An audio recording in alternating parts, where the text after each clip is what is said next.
میں نے آپ کی خدمت میں کل عرض کیا کہ بہترین عمل امت مسلمہ کا یہ ہے کہ وہ فرض کا انتظار کرے اور جس کا انتظار کر رہے ہیں ان کی معرفت کی ضرورت ہے۔ آپ کو یہ پتا ہو کہ کون آنے والا ہے، اور جتنی آپ کی انفارمیشن اس کے بارے میں ہوتی ہے اتنی ہی انتظار کی شدت بڑھ جاتی ہے۔ اور اگر یہ نہ پتا ہو کہ آنے والا کون ہے تو پھر آدمی کا انتظار بھی ہلکا ہو جاتا ہے۔ تو یہاں سب سے زیادہ جو چیز ضروری ہے وہ امام کی معرفت ہے۔ امام کون ہے؟ ابھی تک ہمارے ذہنوں میں یہ کنفیوژن ہے۔ ایسا نہیں ہے کہ ایمان نہیں ہے، ایسا ایمان ہے، لیکن وہ ہے، باقی وہ ہے کون؟ کیا اس کا اختیار ہے؟ کیا اس کا وجود ہے؟ وہ تھوڑا ہلکا ہو گیا ہے۔ اور یہی وجہ ہے کہ میرے کردار سے نظر نہیں آتا کہ میں اس کا انتظار کر رہا ہوں۔ تو ظاہر ہے جب معرفت نہیں ہے، اور مثال کے طور پر مثال آپ کو پتا ہو کہ کوئی ایک شخص آنا ہے اور آپ کے لیے بہت ضروری ہے، یا آپ کا کام پھنسا ہوا ہے، آپ بول رہے ہیں کہ یہی میرا کام کروائے گا، تو آپ باہر کھڑے ہوئے ہوتے ہیں اس سے پہلے کہ وہ پہنچے، میں پہلے کھڑا ہوں، لیکن آپ کو ضرورت ہے اور بہت ضرورت ہے، لیکن یہ نہیں پتا کہ جو ابھی آ رہا ہے یہ میرا کام کرائے گا یا نہیں کرائے گا، تو آپ اس کے لیے اتنے تڑپتے۔ مشکل ہماری یہی ہو گئی ہے کہ ہم معرفت کے معاملے میں، اور ویسے بھی حدیث و روایات میں بھی حدیث ہے کہ آخری زمانہ آئے گا تو مومن پرکھا جائے گا، یعنی چیک کیا جائے گا۔ حتیٰ روایات کہتی ہے کہ ایسا چیک کیا جائے گا جیسے کوئی چیز الٹی پلٹی جاتی ہے، چھانی جاتی ہے، اور اس چھاننے میں جو غیر خالص ہوگا وہ گر جائے گا۔ تو جو خالص مومن ہوگا وہ اب کیسے چھانا جائے گا؟ اب برتن میں تو رکھ کے چھانا نہیں جائے گا نا، زندگی میں آزمایا جائے گا، امتحان۔ تو یہ جو ذہن کے اندر ہے کہ یہ سب ہو رہا ہے، ظلم و ستم ہو رہا ہے، اتنا ہو گیا ہے، تو کیوں نہیں آ رہا، کب آئیں گے؟ پھر بہت سارے، کیونکہ جب انسان کا ذہن، جیسے میں نے آپ کو کہا نا، عقل جو ہے وہ امپورٹنٹ فیکٹر ہے، اور یہ عقل اگر سونا شروع ہو جائے، کم ہونا شروع ہو جائے، تو پھر انسان یہ بھی سوچتا ہے کہ پتہ نہیں تو ہے بھی کہ یا نہیں، یا یہی کوئی بس ایک امید سی لگائی ہوئی ہے ہم لوگوں نے۔ جیسے ویسٹرن فلسفی یہ کہتی ہے کہ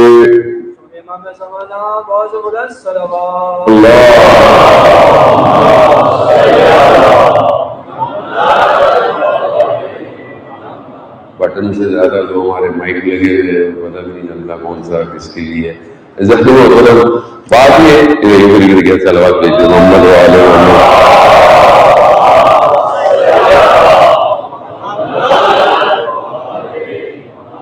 اصل میں دنیا ترقی کر گئی ہے بہت زیادہ، مگر ہم اپنے کام اور بزنس میں تو بڑا ترقی یافتہ کام کر لیتے ہیں، لیکن مسجد اور بھارگوی کاموں میں وہ کہتے ہیں اولڈ اسکول اچھا ہے نا، پرانی چیزیں اچھی ہیں۔ دنیا کو ہوتا ہے کہ ایک ہی مائک پوری دنیا آواز سنتی ہے، انشاءاللہ وہ بھی بہتر ہو جائے گا۔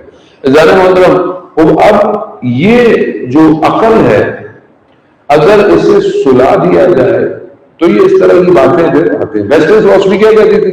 کوئی خدا نہیں ہے، خدا نہیں ہے۔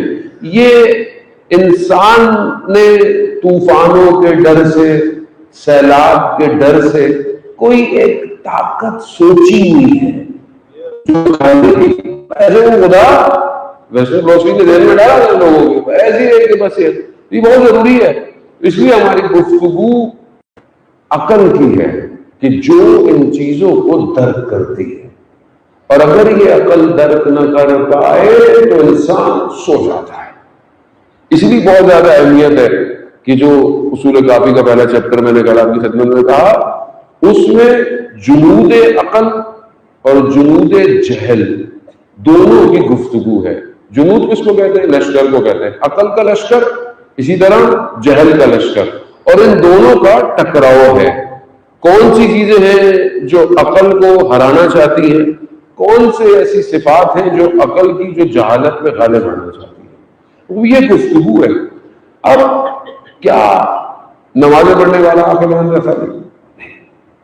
کوئی ایسی گارنٹی نہیں ہے۔ حدیث ہے امام موسیٰ صادق علیہ السلام سے،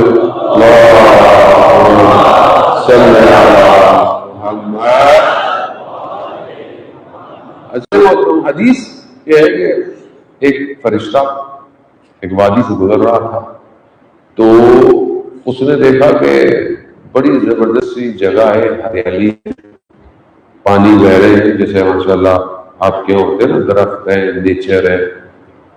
تو ایک بندہ عبادت کر رہا ہے، اور کیا ہی عبادت کر رہا ہے۔ تو فرشتے نے کہا پروردگار سے کہا تیرا کتنا بہترین بندہ ہے، تیری اتنی عبادت کر رہا ہے، تو پروردگار تو اس کو جزا کیا دے گا، یعنی اس کو ملے گا کیا اس سے؟ تو اللہ نے کہا کہ عبادت کی جزا جو ہے وہ عقل سے ہے۔ حدیث بھی اور لوگوں میں کہ عبادت کا جو ریٹرن دیا جائے گا وہ عقل کی وجہ سے۔ تو کہا جاؤ اس کو چیک کر لو۔ اب اس کے بعد انسان کی ضرورت میں گیا، تو دیکھا کہ بھائی ماشاء اللہ کیا آپ کی عبادتیں ہیں اور کیا ہے، تو آپ کو اللہ سے کیا چاہیے؟ عبادتیں کر رہا ہے صبح شام، بہترین جگہ پہ عبادت ہے۔ اب وہ پوچھ رہا ہے کہ اللہ اس عبادت کے بدلے میں آپ کو اللہ سے کیا چاہیے؟ تو آگے سے کیا کہتا ہے؟ یہ گھاس پھوس جو ہے یہ تھوڑی اضافی ہے، اگر اللہ گدھا بھیج دیتا تو یہ گھاس کو کھا جاتا، تو ملائکہ اوپر گرا۔ تو اللہ نے کہا کہ عبادت کا معیار عقل کی وجہ سے ہے۔ عقل کتنی ہے عبادت کرتے وقت؟ عبادتیں تو کر رہا ہے، اگر عقل ہی نہیں ہے۔ اور جانے محترم اس لیے بہت امپورٹنٹ ہے کہ اس عقل کو انہینس کیا جائے، اور آج کے دور کے اندر یہ نہیں ہو سکتی ہے سوائے ان کے جو اولو الالباب ہیں۔ قرآن ان کا ذکر کر رہا ہے، جو اصل ہے، جو ان عقلوں کو کنسٹرکٹ کرنے آئے تھے، اور وہ کوئی اور نہیں ہے سوائے اللہ کے نمائندوں کے۔ اللہ کے نمائندوں کے علاوہ کوئی بھی اس عقل کو کنسٹرکشن نہیں دے سکتا۔ اب اتنا آسان نہیں ہے یہ کام کرنا، کیوں؟ کیونکہ ایک اور بھی لشکر ہے جو اس عقل کو دبانے کے لیے اس دنیا میں کام کر رہا ہے۔ عموماً آپ کی خدمت میں کہ ہر نبی کے مقابلے میں ایک سسٹم آیا ہے، ہر نبی کے مقابلے میں۔ آپ کے سامنے حضرت آدم کا ذکر کیا، حضرت موسیٰ کا ذکر کیا میں نے آپ کے سامنے، اور مقابلے میں آیا جو شخص مقابلے میں آیا ہے وہ ایک سسٹم ہے۔ قرآن جو بات کر رہا ہے، یہ قرآن خامخواہ بات نہیں کر رہا کہ کہیں نمرود ہے، کہیں فرعون ہے، کہیں شداد ہے۔ خدا فارمولے اور سسٹم بتا رہا ہے۔ فرعون شخص نہیں ہے، فرعونیت ہے۔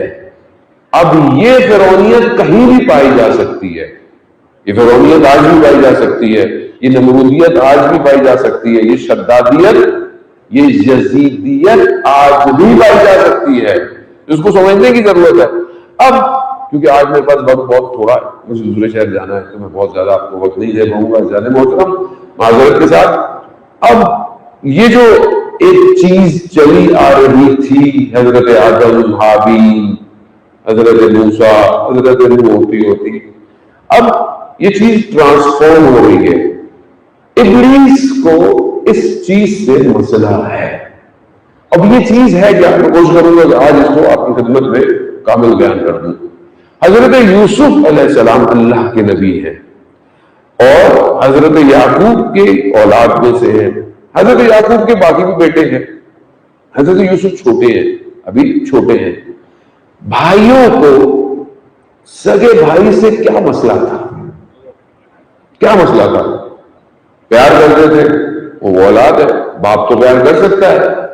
یہ حسد سگے بھائیوں میں، نبی کے بیٹے ہیں سارے، ایسے نہیں ہے محلے والے، نبی کے سگے بھائیوں کے اندر حسد کس نے ڈالا؟ وہ بھی یوسف کے خلاف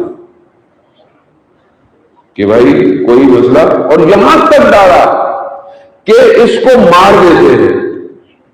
کہاں کہاں اس نے مروایا؟ ہر جگہ. قابیل کو کہا حابیل کو مار دو، پھر بچہ پیدا ہونے والا ہے اس کو. تو یہ کون ہے؟ کوئی تو ہے نا کہ جس کے پاس انفارمیشن ہے. اب جو بھی ہے وہ انفارمیشن جو دے رہا ہے، لیکن اس نے ان سے ہی کیوں مسئلہ ہے؟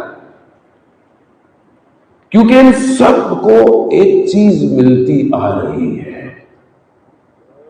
حضرت یعقوب کے بھائی لے گئے کھیلنے کے بہانے اور پھر اسے مارنے کی پوری کوشش کی، یہاں تک کہ ایک بھائی نے کہا کہ چھوڑو، مارتے نہیں ہے، اس کو کنویں میں پھینک دیتے ہیں، کوئی کارواں آئے گا اٹھا کے لے جائے گا. حضرت یعقوب کے بیٹوں کو یہ نہیں پتا تھا کہ یہ یوسف کیا ہے.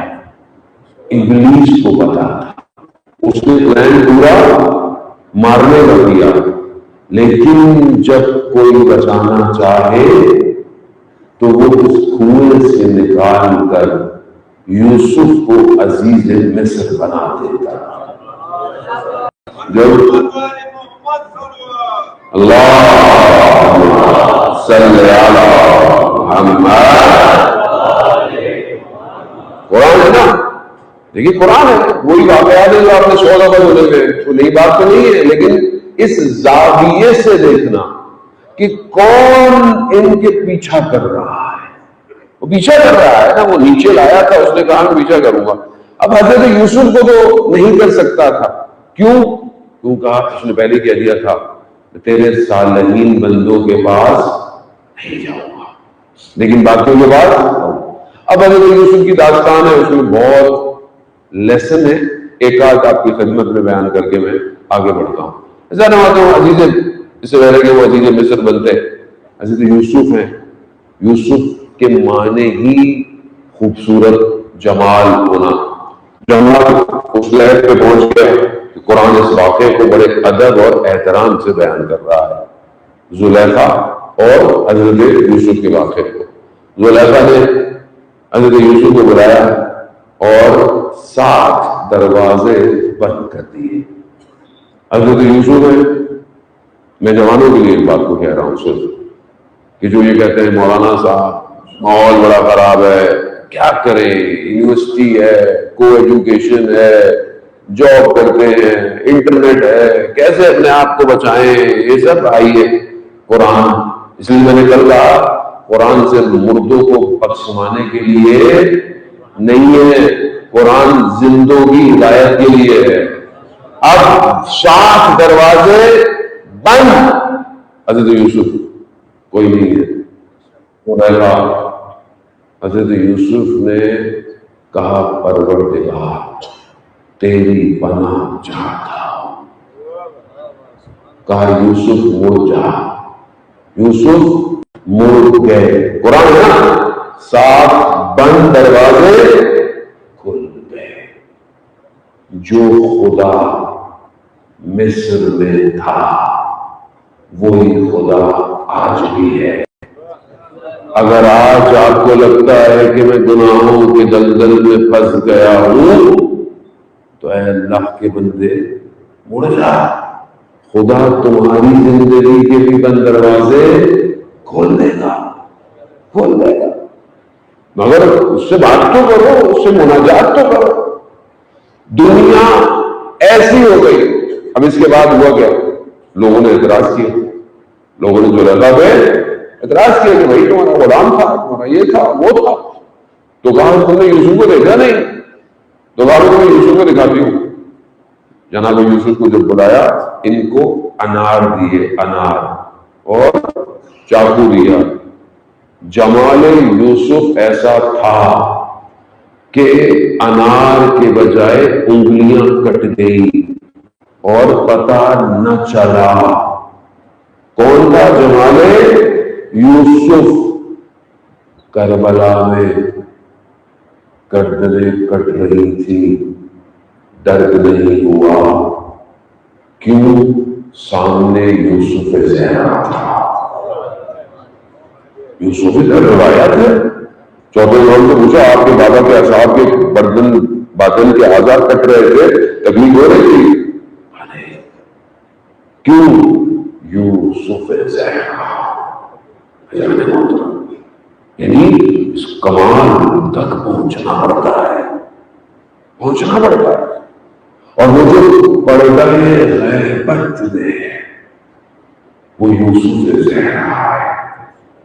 سوچے اس وقت انسان اپنے آپ کو کیا کرے. اب جب یہ سب ہو گیا تو یوسف نے خدا کی بات کہا، پروردگار ایسے ماحول سے تو مجھے زندان میں بھیج دے، جہاں گناہ ہو زندان میں چلا جائے. اور ویسے بھی دنیا مومن کے لیے زندان ہے. مومن تو پرواز چاہتا ہے، یہ دنیا اس کو دباتی ہے. اب یہ اپنے ذہن میں رکھے کہ کوئی خاص چیز ہے، بس وہ خاص چیز کیا ہے؟ بس وہ باقی چیزوں کو چھوڑ دیا. آخری نبی مکہ میں تشریف لائے.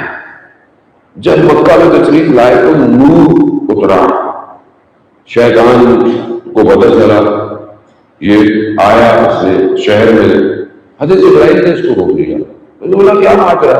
کہا آخری نبی آ گئے. یعنی ظاہر جس کام کے لیے اتنی رکاوٹیں ڈال رہا تھا انسانیت کو روکنے کے لیے، آخری نبی آ گئے. تو اس کا مطلب ہے کہ یہ تو کامیابی میں پہنچ جائیں گے، یہ تو اس کمال پہ پہنچ جائیں گے جس کے لیے انہیں خلق کیا ہے. تو اس نے کوشش کی کہ میں نے بولا نہیں ادھر آنے کی اجازت نہیں ہے. تو کہا امت میں اجازت ہے. ہنسی خوشی چلا گیا. 13 سال مکہ کے پیغمبر نے گزارے. امین اور صدیق کہلائے. جب بعثت کا اعلان کیا، نبوت کا اعلان کیا، تو لوگوں نے ماننے سے انکار کر دیا. کیوں کر دیا؟ بھائی وہ تو کہتے تھے کہ آپ پہاڑ کے پیچھے سے گئے، دشمن آ رہا ہے تو ہم آپ کی بات پہ یقین کریں گے. تو پھر جب کہا لا الہ الا اللہ تو کیوں نہیں یقین کیا؟ کیونکہ اپنے خداؤں کا مسئلہ تھا. اپنے یعنی اگر آپ کسی کے دین کو کچھ نہ کہیں اور خود سب کرتے رہے تو کوئی پرابلم، لیکن جہاں آپ نے حق کی بات کہنا شروع کی تو پھر کیا ہوگا؟ جان محترم، مسئلہ صرف خداؤں کا نہیں تھا. پتا تو نہیں تھا کہ پتھر کے بت کیا کریں گے. مسئلہ اقتصاد کا تھا، کاروبار کا تھا، کیونکہ ان کا بزنس بتوں کی وجہ سے چل رہا تھا. جب تک ان کو کچھ نہیں کہا، اب ان کو یہ کہا کہ بھائی ایک اللہ کو مان کر تو کیا کریں گے، یہ ہٹ گئے. یہ جو ہمارا کاروبار چلتا ہے، دنیا آتی ہے طواف کرتی ہے. اس زمانے میں عبادت کی جگہ تھی وہ حبشہ، وہ وہاں سے جو اونٹوں کا لشکر لے کر آیا تھا وہ کس لیے آیا تھا؟ جب اسے پتہ چلا تھا اس نے بھی عبادت گاہ بنائی تھی، لوگ آتے نہیں تھے. اس کو پتا بھائی ادھر ایک بڑی عبادت گاہ ہے، لوگ ادھر جاتے ہیں. اس نے بولا اچھا، اس کو ختم کرنے جاتے ہیں. تو یہ اونٹوں کا لشکر لے کر آیا تھا، اونٹوں کا، اور ہاتھیوں کے اس عظیم لشکر کے ساتھ پہنچا. اور اس نے جاتے ہی حضرت عبد المطلب کے، رسول خدا کے دادا کے 100 اونٹ قبضے میں کر لیے. جو بات ہے تو حضرت عبد المطلب کے پاس اس وقت چابی تھی خانہ کعبہ کی. تو یہ آ گئے، انہوں نے کہا میرے اونٹ دے دو. تو انہوں نے کہا کہ شاید جی کو بات کریں گے کہ بھائی گھر جو گھر ہے عبادت گاہ ہے اس میں حملہ نہیں کرو، یہ تو اپنے اونٹ مانگ رہے ہیں۔ تو سننا بھی تم اونٹ مانگ رہے ہو اپنے، ہم تو اس پہ حملہ کرنے آئے۔ تو کہا میں اونٹوں کا مالک ہوں، جو اس گھر کا مالک ہے وہ خود بچائے گا۔ اور پھر کیا کیا؟ تیرن ابابیلوں کی کھنجریوں سے کھایا ہوا بوس بنا دیا اس کو۔ اذان محترم، اب یہ بھی ایک مسئلہ تھا کہ یہ جو دکانیں کھلی ہوئی ہیں آج کیوں فرقے چلتے ہیں، کیوں امت ایک نہیں ہو رہی، کیوں امت ایک نہیں ہو رہی، کیوں فرقوں کے اندر جو بنے ہوئے ہیں الگ الگ یہ کیوں ہوتے، کیوں ہوتے؟ کاروبار کیسے چلے گا، دکان کیسے چلے گی میری، میں اس کو مان لوں وہ مجھے مان لے ہم سب ایک ہو جائیں، سارا مسئلہ پورے اسلام کو تاریخ میں اسی نے دیا ہے۔ میرا کیا ہوگا؟ میرا دین میرے امی ابو کا، دین اللہ کے رسول کا۔ اگر وہ دین کے لیے آئے ہو تو پھر دین کے لیے قربان ہو، نہ اپنی ذات کے لیے، نہ اپنے نفس کے لیے، نہ اپنی خواہشات کے لیے۔ دین کا اصل وارث زندہ ہے، لیکن وہ امت سازی نہیں ہے نا، فرقہ بازی ہے۔ تو اس وقت بھی یہی تھا جانے محترم۔ اب ان کا کاروبار بند ہوتا نظر آیا، انہوں نے کیا کیا؟ رسول کو آفر کی، یہ لے لے، بادشاہت لے لے، فلانا لے لے، لیکن ان کو کچھ نہیں گئے۔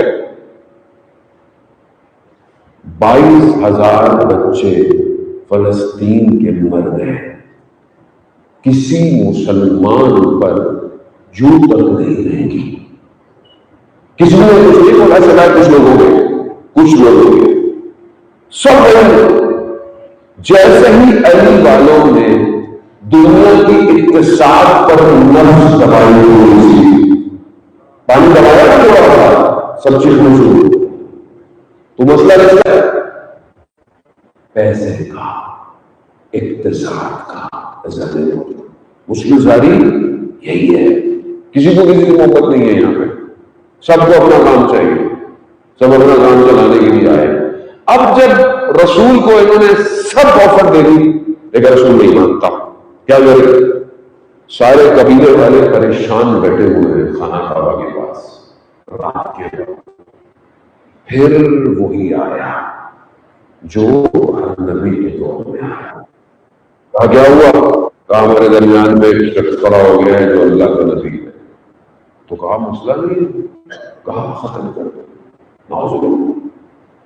کیونکہ شیطان کا آخری حربہ ٹیررزم ہے، ختم تو سمجھو کیسے ختم کرے؟ بڑا قبیلہ ہے، کہا ہر قبیلے سے ایک فرد جمع کرو اور رات کو حملہ کرو۔ پورا پلان دیا، حملہ کرو۔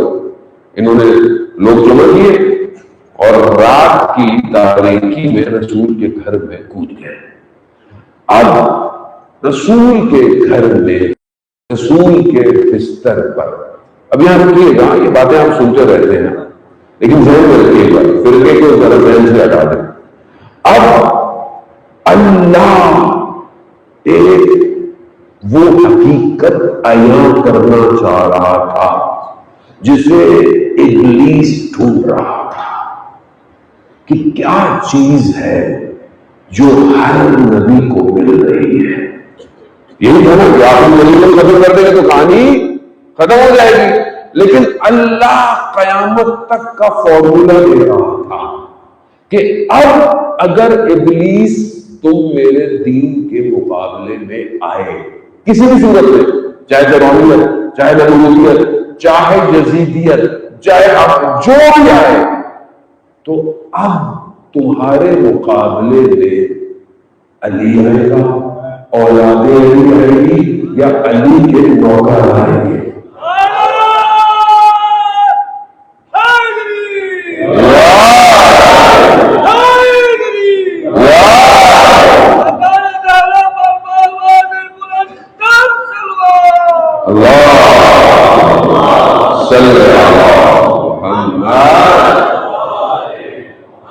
شخص نہیں ہے، صرف شخص نہیں ہے بھائی، جو 1,24,000 نبیوں کے سردار کو بچائے. بھائی ظاہر ہے نا کہ بستر پہ سونا اتفاقی نہیں تھا، اللہ بھی سسٹم لے کر آ رہا تھا.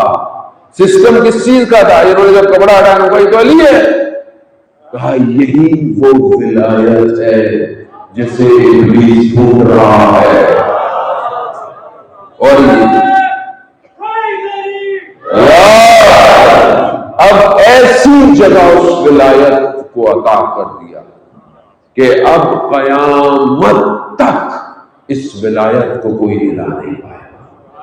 اور جو اس ولایت پہ ایمان لے کر آئے گا، اگر وہ مرتا بھی ہے تو بھی زندہ ہے، اور اگر زندہ ہے تو پھر ایسا زندہ ہے کہ اس جیسا کوئی زندہ نہیں ہے. ان کی جو محبت مر گیا وہ بھی شہید، اور جس نے ان کے راستے پر ٹکڑے کرا دیے اس کی تو پرواز ہی کچھ اور ہے. جانے موتوں یہ ہم نے فرقے میں بانٹ دیے باتوں کو. فرقہ نہیں ہے، یہ نظام الہی ہے. یہی نظام ہے جس نے اسلام کو بچایا، یہی نظام ہے جو آگے بھی بچائے گا اور بچاتا رہے گا. آج آپ کے سامنے پوری دنیا، اتنے مسلمان ملک، 57 مسلم ملک، سب کے پاس پیسے، سب کے پاس سسٹم، سب کے پاس ہے، مگر کون کھڑا ہوا ہے؟ وہی کھڑا ہوا ہے جس کے پاس ولایت علی ابن ابی طالب ہے.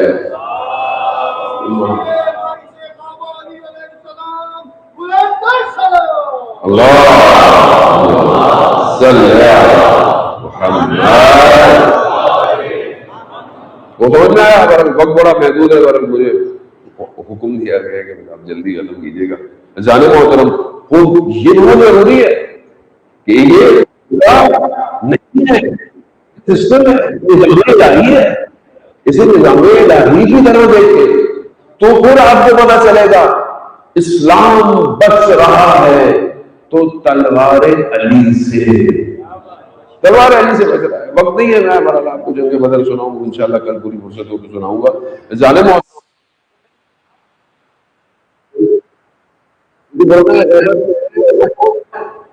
اولاد پیغمبر ہے، اس کے بعد بھی وہی ولایت ہے، اور وہ ہم سے زیادہ دشمن اس کا انتظار کر رہا ہے. ہم سے زیادہ دشمن، یہ میں نے آپ کو پہلے بھی عرض کیا، نہ پیٹرول کی جنگ ہے، نہ ملکوں کی جنگ ہے. بھائی کیا مسئلہ ہے؟ اپنے اپنے ملکوں میں رہو، کیا مسئلہ ہے؟ انہوں نے ہاتھ لگایا، چھڑا آپ کو، کیوں آ رہے ہو؟ یہ جانتے ہیں دنیا میں اگر کوئی اس کا انتظار کر رہا ہے تو وہ یہ ہے، اس کے آنے میں رکاوٹ بنو. کس کا کام تھا؟ ابلیس ہے نا. ابلیس کیا کر رہا ہے؟ مار دو تو مار رہا ہے، وہ سمجھ رہا ہے کہ مرنے سے ختم ہو جائے گا. اسی لیے انہوں نے پوری پلاننگ کر لی، سب کر لیا، سینکشن لگا لیے، مذاکرات کر لیے، لوگوں کو پیسے دے دیے، فرہنگ تباہ کر دو، کلچر تباہ کر دو، اسلام چھین لو ان سے، حجاب چھین لو ان سے، سب کر کے تھک گیا. سمجھ میں آیا کیا کرے؟ کہا یہ بوڑھے سے شخص کو جو 86 سال کا ہے اس کو مار دو. لیکن ہم انہیں نہیں پتا تھا کہ یہاں کوئی مرتا نہیں ہے، یہاں جب تک زندہ ہے اور مرے گا تو پھر حسین کی سیرت پر مرے گا. اور ایسا مرا، ایسا شہید ہوا کہ پوری دنیا کو بیدار کر دیا. وہ یہ سسٹم ہے، اسی کو پہچاننا ہے، اسی کو پہچاننا ہے. نہ کسی ملک کی بات ہے، نہ کسی اور، اصل حق کی بات ہے. دین یہی ہے، ولایت یہی ہے. اللہ کا وعدہ ہے، اللہ اس زمین کو اصلی وارث کی طرف پلٹائے گا. میں اور آپ کہاں ہیں؟ بس ہمیں اس کو اجلال محترم بہتر کرنا ہے. انہی اسنا میں جوان ہیں آپ، توسل کرتے ہیں اسے ایک جوان سمجھو کربلا